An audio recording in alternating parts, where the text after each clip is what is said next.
আসসালামু আলাইকুম। আমাকে অনেকেই বলেছেন, আমার এই বিভিন্ন কন্টেন্টে যারা কমেন্ট দেন, কমেন্ট করেন, তারা বলেছেন, অনেকে মেসেজ দিয়ে বলেছেন যে দেশের এই জ্বালানি পরিস্থিতি নিয়ে যেন আমি একটা কন্টেন্ট করি। আসলে জ্বালানি পরিস্থিতি নিয়ে কি বলবো? এটা একটা বৈশ্বিক সমস্যা এই মুহূর্তে। পৃথিবীর এমন কোনো দেশ নেই যেখানে জ্বালানি সংকট দেখা যাচ্ছে না। সেটা আমেরিকায়, খোদ আমেরিকায় যেমন আছে, এরকম পৃথিবীর প্রত্যেকটা উন্নত দেশে, ইউরোপের দেশগুলোতে, অস্ট্রেলিয়াতে, সব জায়গায়, কানাডাতে, সব জায়গায় কিন্তু এই মুহূর্তে জ্বালানি তেলের একটা ক্রাইসিস। এবং এই ক্রাইসিসটার একমাত্র অন্য কোনো কারণ নেই। একমাত্র কারণ হলো ইরানের সঙ্গে যুক্তরাষ্ট্র এবং ইসরায়েলের যে যুদ্ধ চলছে সেটা। এবং এই যুদ্ধ কোথায় যেয়ে ঠেকবে এটা কিন্তু আমরা কেউ জানি না। যুদ্ধে যতই যুক্তরাষ্ট্রের জয়টা অসম্ভব হয়ে যাচ্ছে, ততই কিন্তু আমি যুদ্ধের পরিণতি আরও খারাপ দেখছি। কারণ শেষ পর্যন্ত এমনও হতে পারে, যুক্তরাষ্ট্রে যিনি প্রেসিডেন্ট আছেন ডোনাল্ড ট্রাম্প, ওনার মানসিক স্থিরতা নিয়ে আমার অনেক সন্দেহ আছে। এ ধরনের একজন অস্থির প্রকৃতির মানুষ শেষ পর্যন্ত চূড়ান্ত সিদ্ধান্ত কী নেন এটা বলা বড় কঠিন। যুক্তরাষ্ট্র যদি ইরানের তৈল ক্ষেত্রগুলির উপর হামলা চালায়, তাহলে ইরানও কিন্তু পাল্টা হামলা চালাবে।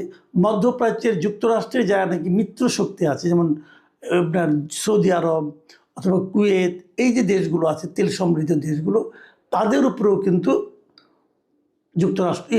ইরান আঘাত হানতে পারে। যদি সেরকম আঘাত হানে, তাহলে কিন্তু মধ্যপ্রাচ্য থেকে যে তেল পাওয়া, এটা কিন্তু দীর্ঘ দিনের জন্য ক্ষতিগ্রস্ত হয়ে যাবে। কাজেই তেল সংকট, এটা কারণটা যেমন আমরা জানি, আগামী দিনগুলোতে তেলের কী হবে এটা আরও ভয়ঙ্কর হবে। এটা নিয়ে নতুন কোনোভাবে কোনো দেশের সরকারের যোগ্যতা অযোগ্যতার ব্যাপারটা কিন্তু এখানে নেই। এটা সারা দুনিয়ারই একটা সমস্যা হবে।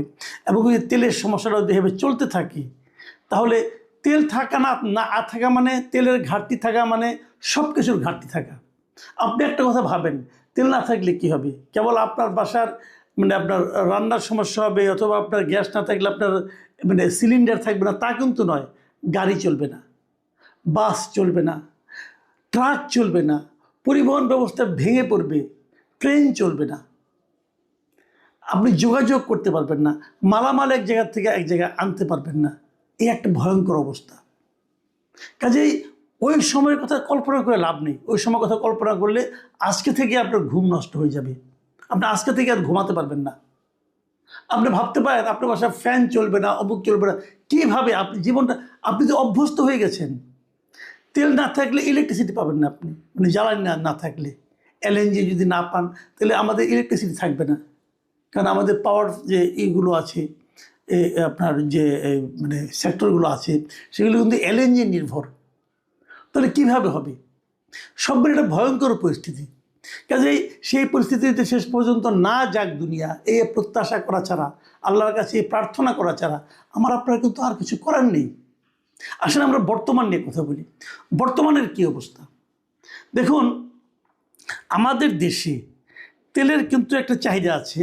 আমাদের দেশে প্রতি বছর 65 থেকে 68 লাখ টন জ্বালানি তেল আমদানি করা হয়। 65 থেকে 68 লাখ টন আমরা এটা ইম্পোর্ট করি, প্রধানত মধ্যপ্রাচ্য থেকে। এর মধ্যে ডিজেলটাই সবচেয়ে বেশি। ডিজেল এবং অপরিশোধিত তেল, যেটা অপরিশোধিত তেল আসে, ক্রুড অয়েল যেটাকে আমরা বলি, সেটাই আমাদের রিফাইনারিতে ওখানে রিফাইন করে ওখান থেকে আবার আলাদা আলাদা করে ভাগ করা হয়। কাজেই এই তেলের পরিমাণ খুব বেশি একটা না, আমাদের ক্রুড অয়েল খুব বেশি একটা আসে না। আমরা একদম পরিশোধিত তেলতে আনি। আমরা কেন ক্রুড অয়েল আনি না? দুটো কারণে আনি না। একটা কারণে আনি না, আমাদের রিফাইনারির ক্যাপাসিটি কম, আমরা অত বেশি রিফাইন করতে পারি না, 1 নম্বর কারণ। 2 নম্বর কারণ হলো, রিফাইনারিতে যদি আমরা পাঠাই, সেখানে ক্রুড অয়েল থেকে আমরা ডিজেল পাবো, পেট্রোল পাবো, অকটেন পাবো, মোবিল পাবো, অনেক কিছু পাবো। এর ক্যাটাগরি অনুযায়ী ভাগ হবে। কিন্তু আমাদের অকটেন এবং পেট্রোলের খুব একটা দরকার নেই। আমরা পেট্রোল এবং অকটেনটা পেয়ে যাই আমাদের যে গ্যাস সেক্টর, গ্যাস ফিল্ডগুলো আছে, এই গ্যাস ফিল্ডের সঙ্গে যখন আমরা গ্যাস উত্তোলন করি, তখন তার বাই প্রোডাক্ট হিসাবে কন্ডেনসেট নামে একটা জিনিস উঠে, একটা তরল পদার্থ উঠে। সেখান থেকে ওটাকে আমরা করে অকটেন এবং পেট্রোল পাই। পেট্রোলই পাই বেশি। কাজে ওইটা আমাদের যে মূল টোটাল যে চাহিদা, এই চাহিদার অর্ধেকেরও বেশি আমরা ওখান থেকে পেয়ে যাই। আর আমাদের দেশে কিন্তু পেট্রোল এবং অকটেনের চেয়ে ডিজেলের চাহিদা বেশি। মাথায় রাখবেন, আমরা কিন্তু ভুল বুঝি। এই যে আমরা প্রতিদিন যে পাম্পগুলোর সামনে যে বিশাল লাইন দেখি, এটা কিন্তু ডিজেলের জন্য লাইন না, এটা মূলত ডিজেলের লাইন আছে, কিন্তু এটা মূলত লাইনটা হলো পেট্রোলের লাইন। এই যে প্রাইভেট কার বলেন, মোটর সাইকেল বলেন, এগুলো সব কিন্তু পেট্রোল অথবা অকটেনের লাইন। কাজেই পেট্রোল এবং অকটেনের লাইন আমাদের দেশে হওয়া উচিত না, মানে প্রয়োজন নাই। এটা আমাদের দেশে এখনও পর্যাপ্ত সরবরাহ আছে এবং কখনোই যত কিছুই হোক মধ্যপ্রাচ্যে আমাদের কখনোই কিন্তু পেট্রোল এবং অকটেনের কোনো ঝামেলা হবে না, কারণ আমরা এটা একদম, আমাদের দেশ কখনোই পেট্রোল এবং অকটেন শূন্য হবে না, কারণ এটা আমরা নিজেরাই পাই, আমাদের এখানে আছে, আমাদের গ্যাস ফিল্ডগুলোতেই আছে। কাজেই এটা আমাদের, কাজেই এটা কখনো একদম জিরো হয়ে যাবে না, কমে যাবে হয়তো বা জিরো হয়ে যাবে না। মূল ঝামেলাটা হচ্ছে ডিজেলে, কারণ ডিজেল দিয়ে কিন্তু আমরা ট্রাক চলে, বাস চলে, এমনকি আমাদের যে সেচ ব্যবস্থা, সামনে কিন্তু বোরোর মৌসুম, এই বোরোর মৌসুমে কিন্তু আমাদের সেচ দরকার আছে। এই সেচের যে তেলটা, এটা কিন্তু আমাদের ডিজেল থেকে আসে। আমাদের দেশটা হলো নদী প্রধান দেশ, আপনারা জানেন, নদীমাতৃক দেশ বলি আমরা। আমাদের এখানে প্রচুর নৌকা চলে, আমাদের যত নৌকা চলে সবই কিন্তু এখন এই ইঞ্জিন চালিত নৌকা। সেই ইঞ্জিনের যে তেলটা, এটা হলো ডিজেল। কাজে আমাদের ডিজেলের প্রয়োজনটা সবচেয়ে বেশি। আমাদের একটা হিসেব করে দেখা গেছে, আমাদের প্রতিদিন আমাদের ডিজেল লাগে 12 থেকে 15,000 আপনার মেট্রিক টন।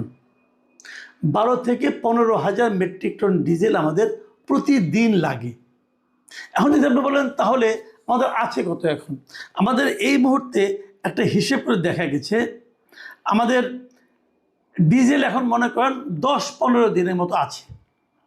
10-15, যদি আমরা এই একই হারে খরচ করতে থাকি, 10 থেকে 15 দিন আমাদের ডিজেলে চলবে। এটা হলো একটা হিসাব, সরকারি হিসাব বলতে পারেন আপনি এটাকে, এটা বিশেষজ্ঞরা তাই বলছে।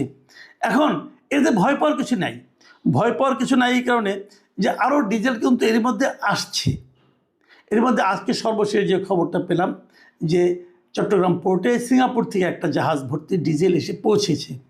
কাজে একদিকে খরচ হতে থাকবে, আরেকদিকে আসতে থাকবে, এই ধরনের একটা নিজস্ব কিন্তু আমাদের একটা ব্যবস্থা আছে। এখন আমরা কতটুকু পাবো, এই জন্য কিন্তু আমি মনে করি আতঙ্কিত হওয়ার খুব কারণ নাই, কিন্তু তারপরেও আতঙ্ক ওইটা, যদি যুদ্ধটা না থামে তাহলে আমরা কি করব। এখন আপনি বলবেন তাহলে এত ভিড়টা আমাদের কেন হলো, এর কারণ কিন্তু আসলে আর কিছু না, এর হলো মানুষের মধ্যে একটা আতঙ্ক তৈরি হয়েছে। এই আতঙ্কটা তৈরি করার জন্য সরকার দায়ী, সরকারের জ্বালানি মন্ত্রণালয় দায়ী, সরকারের জ্বালানি মন্ত্রী দায়ী। উনি কিন্তু মার্চ মাসের শেষ দিকে উনি নিজেই ঘোষণা করে বসে আসছিলেন যে এখন থেকে তেলের রেশনিং করা হবে।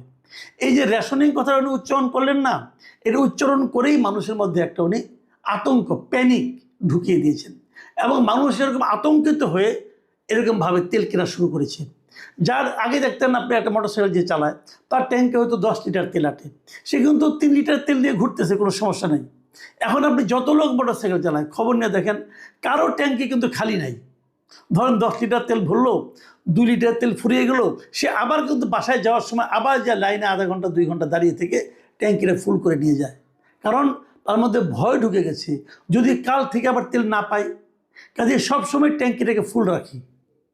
এই যে টেন্ডেন্সিটা, এটার কারণে কিন্তু এখন আপনি লাইনগুলি দেখতে পাচ্ছেন। এই লাইনটা আসলে কৃত্রিম লাইন। এই লাইনে আরেকটা কারণ আছে, আরেকটা কারণ হলো যে যারা নাকি ব্যবসায়ী, এই ব্যবসায়ীরা যারা অসাধু ব্যবসায়ী, যখনই শুনছে তেলের ক্রাইসিস, তারা ভেবেছে এই তেলের ক্রাইসিসকে কেন্দ্র করে তারা তেলের একটা চোরাকারবারি করতে পারবে, বিদেশে মানে ইন্ডিয়াতে পাঠিয়ে দিতে পারবে, একটা চোরাকারবারির পথ আছে, অথবা মানুষের কাছে বাড়তি দামে বিক্রি করতে পারবে। আমি কিন্তু দেখেছি, ঈদের দিন আমি দেখেছি অনেক মোটরসাইকেল চালক যারা আছে তারা তেল না পেয়ে ওই বোতলে করে 1 লিটার 2 লিটার তেল তারা কিনেছে, 200 টাকা 300 টাকা পর্যন্ত তারা লিটার হিসেবে কিনেছে। ওটা একটা সাময়িক ব্যবসা তারা করার চেষ্টা করেছে, কিন্তু এই ব্যাপারে সরকারের কিন্তু খুব সিরিয়াস হয়েছে এইভাবে যে তারা কারা কারা তেল মজুত করছে এটা উদ্ধারের জন্য চেষ্টা করছে, পুরস্কার ঘোষণা করেছে যে মজুতদারদেরকে ধরিয়ে দিতে পারলে পুরস্কৃত করা হবে। এবং এই কারণে অলরেডি মজুতদার ধরা পড়ছে। এর মধ্যে দেখলাম ট্রাঙ্কের মধ্যে নাকি তেল ঢুকিয়ে রাখছিল। এখন ভাবতে পারেন কীভাবে মানুষ মজুত করেছে, মাটির নিচে গর্ত করে ড্রাম বানিয়ে এর মধ্যে বিভিন্নভাবে তেল রেখেছিল। এর মধ্যে জানা গেছে, যেটা আমি জানলাম কয়েকদিন আগে, প্রায় 2.25 লাখ লিটার তেল কিন্তু এভাবে উদ্ধার করা হয়েছে। আমি মনে করি যাদের কাছ থেকে উদ্ধার করা হয়েছে তাদের বিরুদ্ধে কঠোরতম শাস্তির ব্যবস্থা করা উচিত, করলে বাকিরা এর উপরে একটু কেয়ারফুল হবে। এবং এক্ষেত্রে সরকারের একটা ভূমিকা খুব আমার পছন্দ হয়েছে, যদিও সেটা সরকারের জন্য অনেকটা পেইনফুল ডিসিশন ছিল। সেটা হলো সরকার তেলের দাম বাড়াবে না বলে ঘোষণা করেছে। এই যে তেলের দাম বাড়াবে না, না বাড়ানোর যে ঘোষণা, এই ঘোষণাটা কিন্তু এই মজুতদারদের জন্য একটা নেতিবাচক ব্যাপার ছিল। মজুতদারদের পরে বেচবে বেশি দামে, এই আকাঙ্ক্ষার মধ্যে পানি পড়ে গেছে এটাতে। তারা আর তো তেলের দাম যদি না বাড়ে তাহলে মজুতদারি করে লাভটা কী হলো? এই বিষয়গুলো কিন্তু আমাদের মাথায় রাখতে হবে। এবং আমি মনে করি তেল নিয়ে আতঙ্কিত হওয়ার কিছু নাই, কিন্তু যদি যুদ্ধ দীর্ঘায়িত হয় তাহলে ভয়ঙ্কর অবস্থা হবে। সেক্ষেত্রে আমি মনে হচ্ছে যে আমরা দুর্ভিক্ষের মধ্যে পড়ে যেতে পারি। এই তেল সংকটের কারণে দুর্ভিক্ষ হতে পারে।